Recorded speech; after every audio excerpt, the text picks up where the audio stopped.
Olá, filhotes, estão vivos? No vídeo agora nós vamos falar um pouquinho sobre essa obra, que é um clássico da economia, a História da Riqueza do Homem, do Leo Huberman, a 10ª edição da Biblioteca de Ciências Sociais, da editora Jorge Zahar. Tradução à História Contemporânea, do Geoffrey Bracklow, 2ª edição.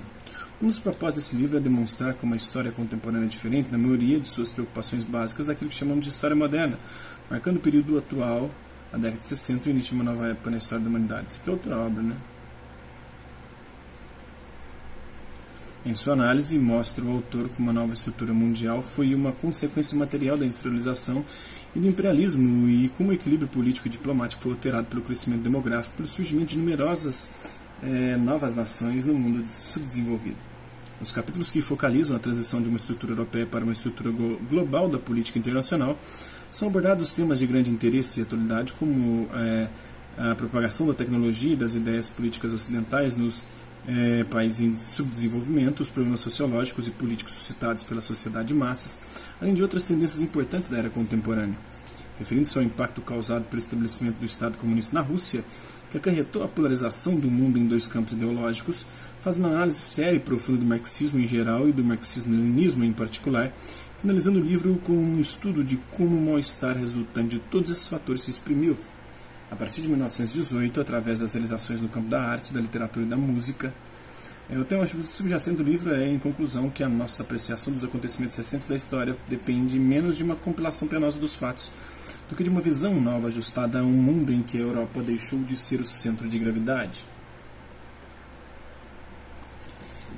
Essa aí é outra obra, né? Na verdade, História da Riqueza do Homem, na 10ª edição, um livro em que em relativamente pouco tempo alcança 10 edições, não constitui apenas um êxito editorial. Tal fato é, antes de tudo, a confirmação plena de sua importância para a vida cultural deste país, ou do país. Este é precisamente o caso desta História da Riqueza do Homem, do Leo Huberman. Todas as manifestações do saber humano são historicamente condicionadas. Esta verdade não abrange apenas as ciências sociais ou humanas. Leibniz, que foi o filósofo que levantou o maior número de questões, lançava no Protega a tese da historicidade da própria natureza, a orgânica e a inorgânica, sendo o homem o único animal a modificar o meio circundante através do trabalho, criando a sua circunstância existencial. A história da riqueza que produz não será entendida se, ao reconstituí-la, fizermos abstrações das condições sociais do trabalho e seus frutos. Compreendendo tal exigência de inteligibilidade, o Leo Huberman escreveu este livro magistral, cujo objetivo é explicar a história pelo estudo da teoria econômica e, ao mesmo tempo, explicar a economia através do estudo da história.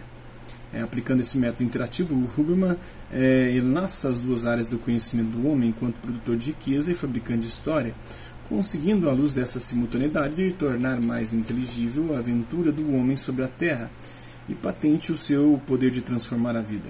Essa é a grande lição subterrânea que permeia o livro, um livro que, abordando temas aparentemente tão complexos, consegue manter um alto nível de transparência, de limpidez e clareza miraculosamente diáfana. Esta é a sua dimensão didática.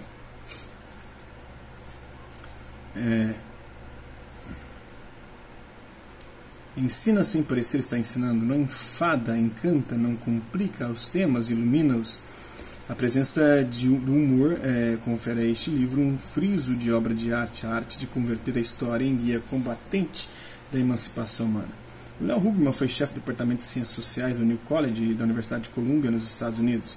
Foi jornalista militante, escreveu numerosos artigos aparecidos em sua quase totalidade na Monthly Review, publicação de prestígio internacional que, junto com Paul Suisse, fundou e dirigiu até a sua morte, ocorrida em novembro de 1968. Isso aqui já é uma outra obra, já, né? Eu já falei de uma obra que nem essa aqui, né? Vamos lá, vejamos a seguinte proclamação datada de 1349, referente às feiras da Champagne. Todas as companhias de mercadores e também os mercadores individuais italianos, transalpinos, florentinos, milaneses, luqueses, genoveses, venezianos, alemães, provençais e os de outros países que não pertencem ao nosso reino, se desejarem comerciar aqui e desfrutar os privilégios e os impostos vantajosos das mencionadas feiras, podem vir sem perigo residir e partir.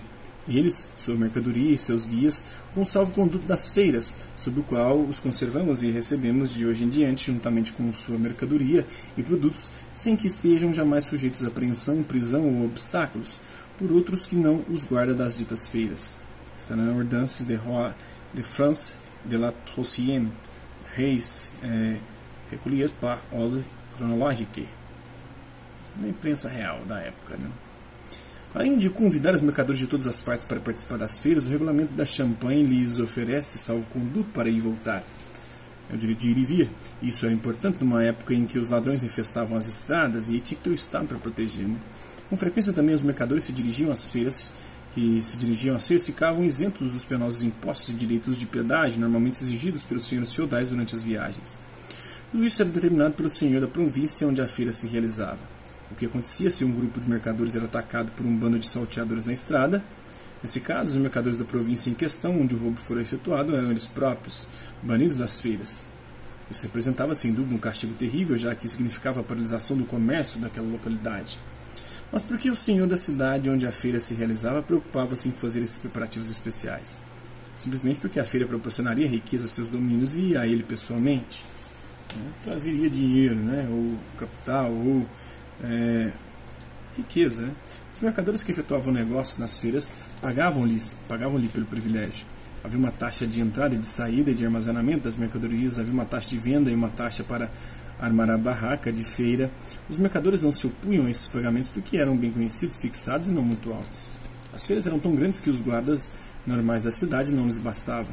Havia a polícia própria da feira, guardas especiais e tribunais. Quando surgiu uma disputa, os policiais da feira intervinham e nos tribunais da feira era resolvida. Tudo era organizado cuidadosamente e eficientemente. O programa das feiras era comumente o mesmo. Depois de alguns dias de preparativos nos quais se desempacotava a mercadoria, armavam-se as barracas, efetuavam-se os pagamentos e cuidava-se de todos os outros detalhes. Inaugurava-se a grande feira. Enquanto dezenas de saltimbancos procuravam divertir o povo que se movia de barraca em barraca, prosseguiam as vendas. Embora produtos de toda espécie fossem vendidos durante todo o tempo, alguns dias eram reservados ao comércio de tipos especiais de mercadorias, como fazendas, couros e peles. Por um documento datado de 1429 relacionado à feira em Lille, temos conhecimento de uma outra característica importante desses grandes centros comerciais. Ao mencionado Johann de Landstein, por nossa graça especial, concedemos e concordamos que em qualquer parte do dito mercado em nossa mencionada cidade de Lille, onde quer que a troca do dinheiro seja levada a cabo, ele pode estabelecer-se, ocupar e empregar um balcão e trocar dinheiro pelo tempo que nos agrade. Em troca do que ele nos pagará cada ano através de nosso recebedor em Lille, a soma de 20 libras parisienses. Segundo Poinan, na Foire de Lille, a feira de Lille, né? Esses trocadores de dinheiro representavam parte tão importante da feira que, tal como havia dias especiais dedicados à venda de fazendas e peles, os dias finais da feira eram consagrados a negócios em dinheiro. As feiras tinham, assim, importância não só por causa do comércio, mas porque aí se efetuavam transações financeiras. No centro da feira, na corte, para a troca de dinheiro, pesavam-se, avaliavam-se e trocavam-se as muitas variedades de moedas, negociavam-se empréstimos, pagavam-se dívidas antigas, letras de crédito e letras de câmbio circulavam livremente. Aí os banqueiros da época efetuavam negócios financeiros de tremendo alcance. Unindo-se, dominavam amplos recursos, as operações cobriam negócios que se estendiam através de todo um continente, de Londres ao Levante. Entre seus clientes contavam-se papas e imperadores, reis e príncipes, repúblicas e cidades. Negociar em dinheiro levou a consequências tão grandes que passou a constituir uma profissão separada. Esse fator é importante porque demonstra como o desenvolvimento do comércio trouxe consigo a reforma da antiga economia natural, na qual a vida econômica se processava praticamente sem a utilização do dinheiro. Havia desvantagens na permuta de gêneros nos primórdios da Idade Média. Parece simples trocar 5 galões de vinho por um casaco, mas na realidade não era assim tão fácil. É necessário procurar quem tivesse o produto desejado e quisesse trocá-lo. Introduza-se, porém, o dinheiro como meio de intercâmbio e o que acontecerá? O dinheiro é aceitável por todos, não importa o que necessitem na ocasião, porque pode ser trocado por qualquer coisa.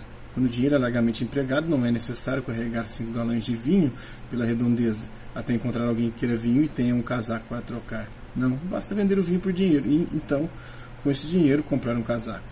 Embora a transação de troca simples se transformasse com isso numa transação dupla com a introdução do dinheiro, não obstante poupa-se tempo e energia. Assim, o uso do dinheiro torna o intercâmbio de mercadorias mais fácil e dessa forma incentiva o comércio.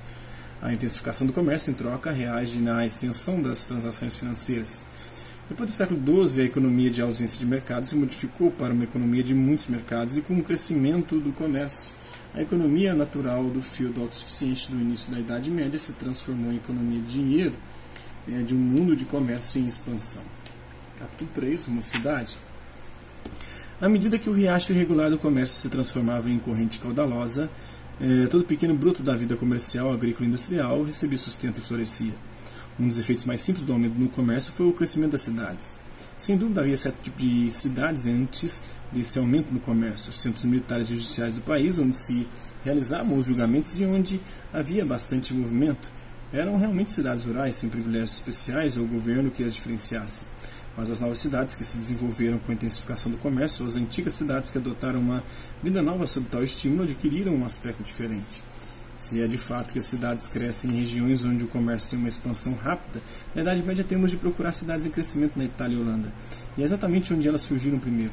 À medida que o comércio continuava a se expandir, surgiam cidades nos locais em que duas estradas se encontravam, ou na embocadura de um rio, ou ainda onde a terra apresentava um declive adequado. Tais eram os lugares que os mercadores procuravam. Neles, além disso, havia geralmente uma igreja, uma zona fortificada chamada burgo, que assegurava proteção em caso de ataque. Mercadores errantes descansando nos intervalos de suas longas viagens, esperando o degelo de um rio congelado, ou que uma estrada lamacenta se tornasse transitável outra vez. Naturalmente se deteriam próximo aos muros de uma fortaleza ou à sombra da catedral. E como um número cada vez maior de mercadores se reunia nesses locais, criou-se um Faubourg, um burgo extramural. E não demorou muito para que o arrabalde se tornasse mais importante do que o próprio burgo antigo. Logo, os mercadores dessa povoação, em seu desejo de proteção, construíram à volta de sua cidade muros protetores que provavelmente se assemelhavam às paliçadas dos colonos americanos. Em consequência, os muros mais velhos se tornaram desnecessários e ruíram aos pedaços.